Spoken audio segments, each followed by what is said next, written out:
One of the top secrets about successful retirement planning. You ready? I'm going to share with you, my friends. I'm going to share with you. You're going to say, why am I paying this guy all this time and effort on YouTube when he tells me the things I already know? Because if you already know this, you're probably doing okay. I have a sneaky suspicion. But if you don't, I'm going to share with you this breathtaking breaking news. So let's dive into this article from MarketWatch, shall we? This is from June 21st, just the other day, by Jared Dillian. The road to riches is this: drive a crappy car. I'm telling you, man. Look, I've been doing financial planning for a long time. I've known some folks driving fancy schmancy cars, and they're doing just fine, absolutely. For the people I've dealt with, which is basically middle-class Americans, all right? Now, look, I'm not talking these Wall Street robber barons and stuff like that. I'm just talking about regular guys and ladies working as teachers, working as engineers at some chemical or some chemical plant, some oil company, I don't know, you name it. Entrepreneur, with a landscape business. What I found is this reigns true 90% of the time. In fact, if you look at what's his name, Jim Stanley on the Millionaire Next Door, he talks about this as well. All right, so buying new cars is like taking $40,000 and setting it on fire. And here we got an old Toyota. Is that a Toyota?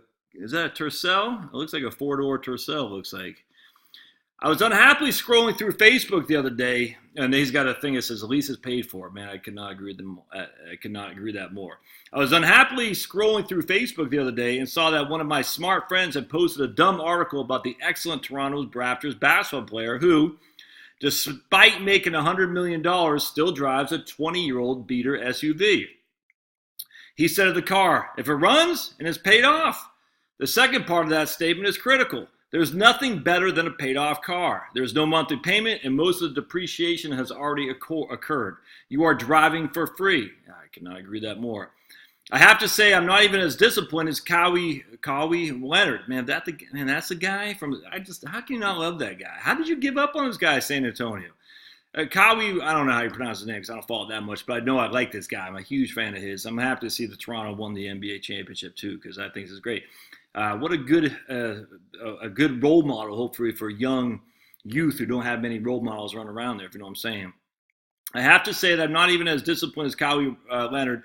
I had my last car for 7 years and I had about 135,000 miles on it when I started getting a hankering for a new car smell. Anyway, Leonard's level of frugality is seldom seen in the NBA or anywhere in professional sports for that matter. I had a friend of a friend who played college hoops and made it to the NBA, and he said that the players would buy a new suit for every day they're on the road. 41 games, 41 suits. They'd wear them once and never wear them again. And given the size of the basketball players, these were bespoke suits and not off the rack. Conservatively, that's about $100,000 worth of suits a year, and so it goes. In my own personal finance stories, I'm trying to give people a pretty big dose of perspective. $3 a day of coffee every day is a luxury you can afford. And people seem to have an easier time giving up large luxuries than small ones. And I completely agree with that. Everyone's like, give up on Starbucks, it's wasting your money. But people like that stuff. So it's going to cost them, $3 a day for Starbucks for, 20 days or something like that. It's going to cost them $60. Not the end of the world. But a car loan at $500, $600 a month, that's going to put a big dent on your ability to put money away for sure. Especially on something that is depreciating in value.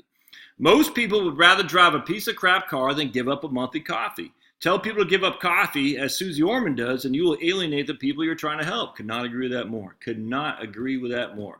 So for starters, don't buy 41 suits a year. Don't buy $10 juice every other day either. And don't go out to eat 3 times a week. And stay in the 300 to 400 hotels when you travel. All basic stuff.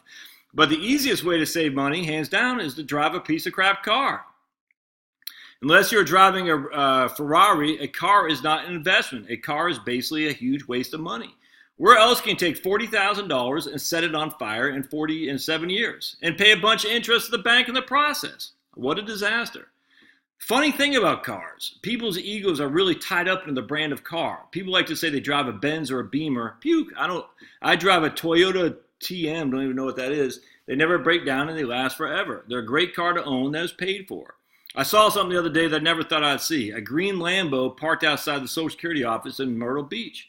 My analyst and I staked it out to see who the owner was. A 90-year-old man came out of the Social Security office, got in the car, and revved the engine while people took pictures. I suppose if you're 90, you can have a green Lambo. This makes sense for nobody else at Myrtle Beach, though. I also spend a lot of time in Miami Beach, a town where having a Porsche is like having a Honda. I get the sense that a lot of people own these cars and literally have no other possessions. It's all about priorities. But this is how you win. The takeaway here is that your financial well-being is not the product of a million small decisions, but 2 or 3 big decisions. I again, completely, unequivocally agree with that. If someone said, Josh, give up your Dairy Queen peanut butter parfaits without the peanuts, I say, I'm not doing it. I like it. I enjoy it. I don't do it every day, probably twice a month, but I like Dairy Queen peanut butter parfait without peanuts. Yeah, they're not cheap. I think like $5. I got one there last night. Was it $5.50 or something like that? I don't care. I'm spending it because I enjoy it. I'm not giving that up. So for Susie Orman to say, give it up. So no, I enjoy it. Now I do use Walmart coffee in the Keurig. I could even save money by just going back to my French press. It's more of a pain than anything. And I might do that actually, but the Walmart coffee, you get 90 cups of dark roast coffee that tastes pretty close to Starbucks for $25. That's, I mean, again, I'm not giving that up, man. I do go to Starbucks on occasion too, because I do like Starbucks, but I'm not, those are small things that I enjoy in life. I'm not giving up. Now buying a Mercedes, I'll never do that, but you might, and that's fine. And if you have a Mercedes, not here to spite you, just have it paid off. Once it's paid off, don't switch it out. A car can bankrupt you. It's funny, I did that video the other day about how medical costs aren't the cause of bankruptcy. And my argument was cars, in particular in credit card debt. Your own spending is the cause of bankruptcy. Medical is not it necessarily. It's just not. It can be part of it, but certainly the big thing that bankrupting you is having these big vehicle payments for sure. I had the conversations with a car salesman. They all say the same thing. I can get you into that car. They are pretty creative, financially speaking, and will find some way to make the sale, even if it puts you in a perilous financial position. That's not their concern, though. Their concern is selling cars. Their ideal scenario, get a gently used Toyota, or the ideal scenario, get a gently used Toyota, pay cash, and drive forever. You win the personal finance game. You should have $1 million before you buy a new Beamer or a Benz. Now, he's with Malden Economics. Who's the guy from? I follow Malden Economics. I can't remember who that guy is. Is it John Malden? I can't remember. But I like it. I thought that was pretty good, actually. Let's see if we have any comments down here. I guess a lot of these sites don't really show comments much anymore. But I agree with that 100%. Drive a crappy car. Without question, have it paid off. Like I got my 2013 Toyota Highlander. That sucker's been paid off.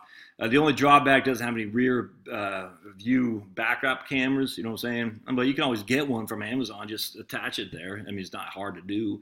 But it does have Bluetooth. It still has a CD player. Let's see. We have a 2010 Honda Odyssey, and I always think about trading that sucker in for like a 2010 or maybe even 2008 VW Jetta or something like that. For the kids to drive, because driving around a Honda Odyssey is a kind of big task for a young kid. If we could get cash for cash, I'd do it. You know what I'm saying? But I'm just not taking another car loan. Car loans are the worst. I'm telling you, my friends, not having a car loan just makes you happy. You're just like, oh. It's the best. I've never not had a mortgage other than a couple months when we were renting. But not having a car loan is about the best thing you can do other than not having a mortgage. And I can't imagine what it's like not having a mortgage. So I can know, because not having a car loan is pretty doggone good. All right. Hey, don't forget to smash, and we'll see you next time.